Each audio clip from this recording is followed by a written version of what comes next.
Week 6 of the Premier League is just around the corner, and we're here with our preview show.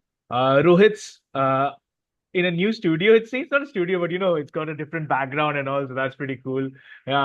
He's George of the Jungle or something like that. I don't know. So, I uh, wanted to present with my co-presenters today, the fiddle fig over here. He's going to give me some let's see. wisdom Yeah, from yeah, I the want to see what plant kingdom. insights the plants have. So, Probably better insights than me. I don't know about that. We'll see. We'll see. So starting off with, of course, we got to talk about the biggest game. Not the biggest game, but actually a pretty big game. It's Newcastle versus Manchester City. Newcastle seem to be doing a little better now than the start of the season. I think they're unbeaten or something in the last three games. I could be wrong, but it doesn't bode well for them actually. Oh, sorry, they lost the last game. Newcastle. They lost the last game. Yeah. So this six. But it doesn't bode well for them because I was reading some of the stats, right? And this is like a slam dunk Manchester City win if there ever was one. So just some of the numbers before we go into our discussion. So Newcastle have won just one of the last 33 games against Man City. That came in 2019 under Rafael Benitez. And City have scored in each of the last 31 games against Newcastle. So that's like the longest streak they have in the Premier League competition against any other team. They've also won more games against Newcastle, more away games, and scored more goals against Newcastle than any other opponent. But there are some, I think, positive signs for Newcastle. One is that they are unbeaten in the last 10 home games. Manchester City were, however, the last team to beat them in St. James's Park. And yeah, so the thing is that you see this is like a slam dunk, but then the big talking point obviously is what happened the week before with Rodri's ACL injury, and he's gone. Yep. He's supposed to be out for the rest of the season, but Man City haven't confirmed that. What do you think, Rohit? Do Newcastle have a chance after Rodri's injury?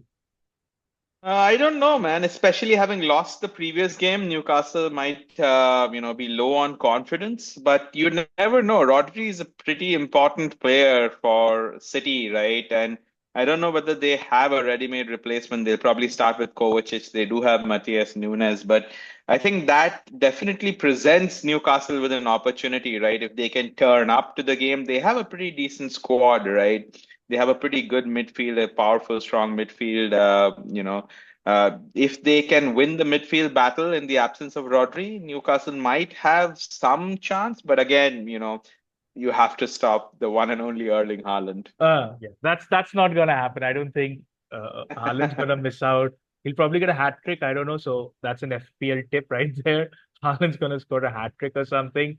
Yeah, it seems slam dunk, but obviously playing in front of St. James Park, there's gonna be a boisterous crowd, and there have been reports that Anthony Gordon is going to sign a new deal. Maybe he can be the X factor for Newcastle, but looking at the stats at least, and that just gives you an idea of what's gonna happen. I think City are gonna run away with it.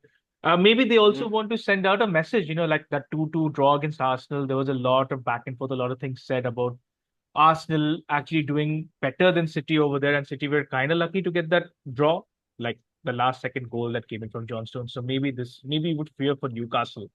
I don't know. Moving on, we have to talk about one of the form teams, at least two of the form teams in the Premier League. I would say it's Chelsea versus Brighton. Chelsea, after that opening day season loss and doom and gloom, and is Enzo Maresca the right man? They've turned the corner. I think they're unbeaten since then. Is it? I'm not sure what Yeah. happened in Europe. Yep. Yeah, I think so. They're unbeaten in since then. They look pretty good. Last weekend they tripped apart. I think it was a West Ham side. Like West Ham were completely played off the park. They're up against one of the unbeaten sides in the Premier League so far, Brighton. Two wins Yep. and three draws Yep. for them. So this should be an entertaining game because both sides like to play, a good brand of football. So take it away, Rohit, Chelsea. Yeah, I'm very interested in seeing how Maresca lines his side up, right? Especially against Fabian Hosela's Brighton. Brighton, who have a very good squad, they've done a good job of reinvesting all the money that Chelsea have given them, right? We've given them money for Caicedo, we've given them money for Cucurella, we gave Yeah. them money for Potter, we gave them money for some of the technical staff.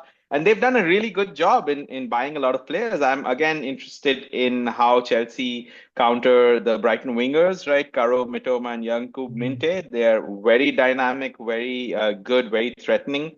The other interesting player for Brighton that I have is their midfielder who Yeah. essentially they got after selling Caicedo. I think he's a really good central midfielder, very strong uh, guy, and I think Chelsea need to win the midfield battle again in the same kind of vein.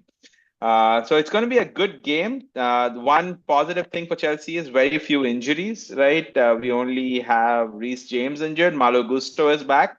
And in the midweek, we did play a Carling Cup game against Barrow, but that was a completely different 11. We didn't start anybody who played in our Premier League game. So it's going to be interesting. And Nkunku scored a hat trick against Barrow in midweek, but I don't think he started.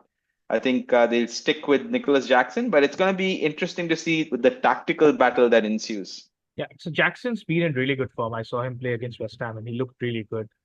We were having a few doubts about who would be leading Chelsea's line, especially with Nkunku, but Jackson looks a pretty good player right now. I was just going through some stats. This is the one interesting one that caught my eye. Chelsea have won 8 of the last 10 Premier League games. They've drawn one and lost one. Since the start of May, like since this run began, they are the side that have taken the most Premier League points in the league. Like even more Oh, than wow. City. Yeah, more than City, more than Liverpool, more than Arsenal. So maybe some things are moving right for Maresca. Yeah, The other really turning a corner. cool, the really cool this thing stat that came up was that Chelsea won both of the Premier League matches against Brighton last season, but they had Hmm. a player sent off in both of the games. And it's Yeah, just, yeah. yeah, it's just one of two occasions the team has won consecutive meetings with an opponent going down to 10 men. So the only other fixture to happen was Middlesbrough versus Sunderland.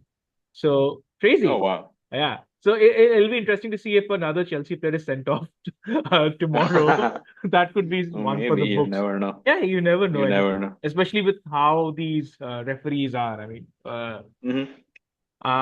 so moving quickly on, we have to speak to Chelsea's London rivals, one of the many London rivals, Arsenal, and they're returning to the Premier League after, I would say, a battle, a war. I don't know. Yeah. The way the game played out at the Etihad, it really felt like this was one of those games. So I've spoken about we wanted those blood and thunder games. It felt like that. Hmm. Also, although there weren't those kind of tackles, you could just feel like there is this we will not die, we will not lie, siege mentality. Uh, Arsenal have got it. They now face Leicester, and this is another slam dunk, I would believe so. Yeah. Uh, sure, Arsenal will have one place. They won't have Leandro Trossard because of that really weird sending off, but surely Arsenal will win this and win this easily. Yeah, I think talking about Leicester, I think this is the first time that there are like I think six teams who haven't won a single game Oh till wow. match week six. Yeah, so Leicester, Crystal Palace, Ipswich, Southampton, Everton, Wolves. None of these teams have won a single game, right? So this is pretty much going, in one direction. Arsenal winning. I'm assuming it's going to be a pretty big win. Yeah, so Arsenal have won their last 5 Premier League games against Leicester. This is like the joint longest winning run against the Foxes in Premier League Mm. history, in their league history, not even Premier League. And this is the one that's like the banker for us. Like Leicester have won just one of the last 28 away league matches against Arsenal. So it doesn't look good for Leicester. At least I don't know. It seems unlikely. And Arsenal seem to be very good Yeah. against promoted side. So this is another brilliant Mhm. match. They've won 14 of their 16 of the last 17 Premier League games against promoted sides. So Wow. yeah, I mean Ruthless, right? ruthless. And they have so many avenues to score. So obviously there's Saka, there's Mhm. okay, Odegaard's injured, you've got Gabriel Jesus, you've got Kai Havertz doing a lot of work in front, and then they are so dangerous in set pieces. So Yeah. I think you could bank on maybe Gabriel scoring again from one of his headers or something like that. Actually, that's a really good point. It'll be interesting to see what the opposition teams do for those kind of set piece routines that Arsenal seem to have mastered, right? Crowd out the goalkeeper, pull out a couple of defenders with runs, and then, big Gabriel Magalhaes heads it in. Let's see what, tactics other teams come up with to counter that. Yeah, we need to see how to counter that because it's such a well-rehearsed routine. Like I was seeing a clip where they were just breaking it down, and there's no real way to actually counter it. The only thing that maybe could save is if the referee gives a free kick to the opposition because they crowd the keeper. But Mhm. the referees are so the referees are consistently inconsistent in the Premier League. I think that's the best way to put it. We got to speak about Liverpool. They travel to Wolves, as you said, one of the teams who are yet to win in the Premier League. Liverpool were brilliant in midweek, a 5-1 win over West Ham in the Carling Carabao Cup. But I found one thing really strange is that West Ham had a few chances. They opened the scoring. They had a couple of good chances before we started, dominating the game. And this is something that happens I quite a mean, bit. they didn't really open the scoring. Yeah, It so we opened was the scoring for Endo them. Yeah, kicking the ball. That was yeah, the funniest goal yeah. ever. But they had the chances. Now, obviously, Yeah, I'm putting holes into all of this, but we didn't play with the first 11. A lot of our players were yeah, resting. So maybe I'm just being a little too nitpicky. But this is just another one of those bankers. Like Liverpool should win. It's an away yep. game. I know it's not easy in the Premier League to go away, but Wolves have looked dire, and Liverpool look very good apart from Rock that. bottom. Yeah, Wolves rock bottom of the Premier League table. yikes. So again, Liverpool should be winning this easily. Your thoughts? Anybody's performance you're interested in, from terms of Liverpool? It should be an easy win. Anything that you're looking for? I want to see if we start with Darwin Nunes or not because he scored a goal in the last Hmm. game. I want to Hmm. see if Arne Slot still keeps the faith with him because Diogo Jota scored in the win against Wolves. Mohamed Salah looks Yeah, amazing as it is. Federico Chiesa looked good. I think he's still a little rusty and he needs to understand how the other players play. So the attack is not an issue for us at all. We've got six at least really good attackers.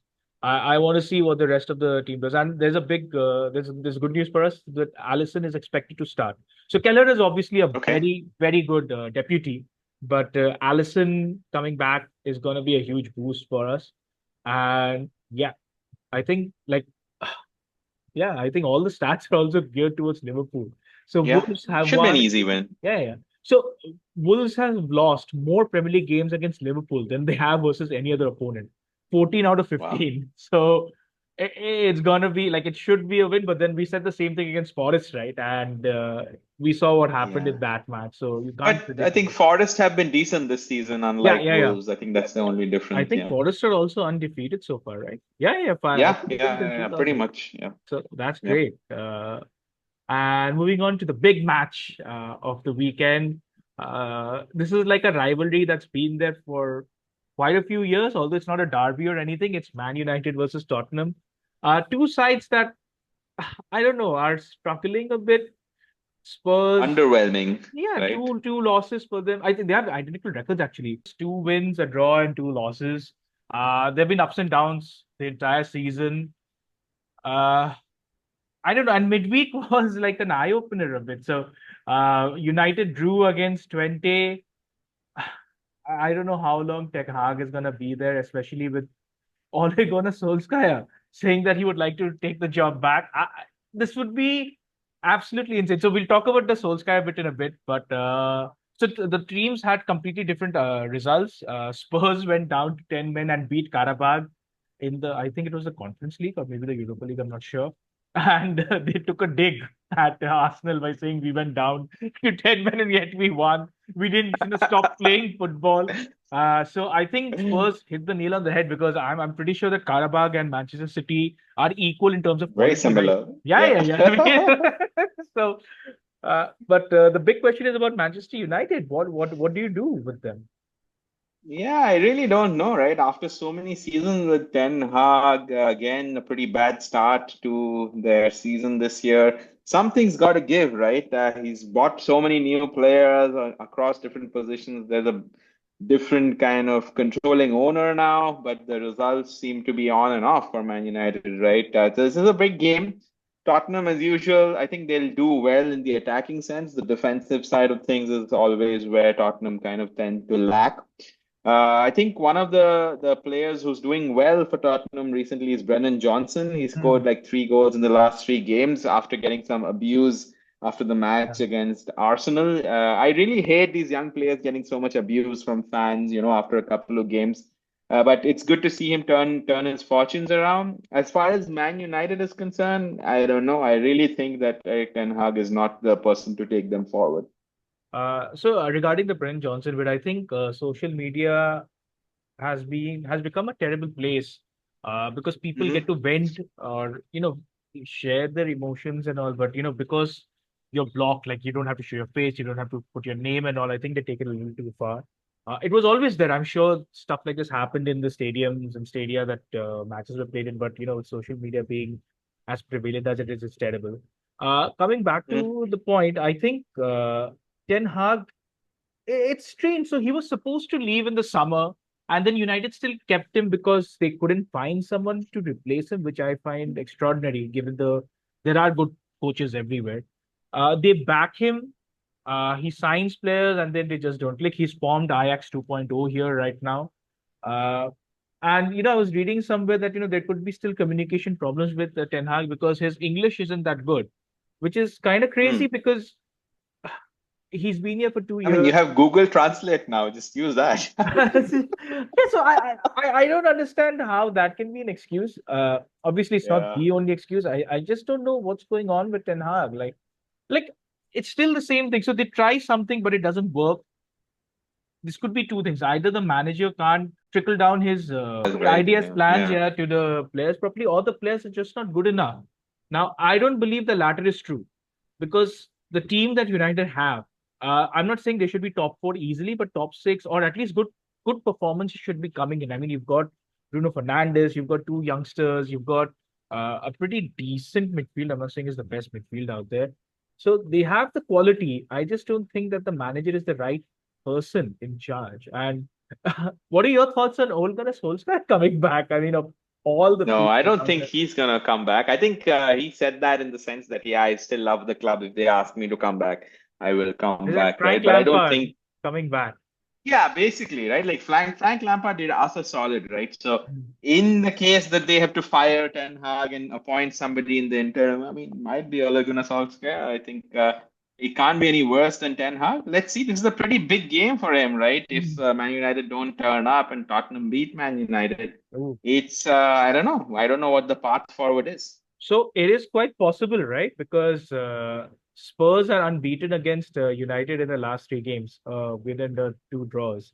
But on the counter Mhm. side, Manchester United have won 24 Premier League home games against Tottenham. See, only Arsenal have beaten an opponent more at home, and that's against Everton. So, uh, Uh, but both these teams are struggling. So it's yeah, gonna be a really fun game to watch. It's gonna be a hate watch, like a proper hate watch for both of us, right? yeah. So I'll be Yeah, hate I think watching it's going to be an United. entertaining game because I think I like Hmm. Tottenham and whenever Tottenham are involved, they just go for it, right? So it's going to be an entertaining game, and Man United also play their best football on the counter, basically, right? So They it's going to be play interesting to see. well, they play good football, like Oh, their best football, so, relatively wow, speaking. relatively speaking, right, right. Oh man, so it's gonna be fun. It's gonna be fun. Let's see, let's see. So yeah, that's pretty much it about our preview. We only select some of the games that obviously are there. If you want to talk about any of the game, Rohit, that's caught your eye. Maybe you wanna. No, I think John Duran is going to score some goals against Ipswich now. Oh yeah, oh wow, that's another banker for the FPL. Come on, John Duran. He's only Yeah, second to Haaland in terms of Premier League goals per minute. So yeah, we'll see, we'll see. But yeah, it's pretty straightforward weekend. Do like, share, yep. subscribe. We're slowly growing thanks to your support. And take care. Bye bye. Bye bye.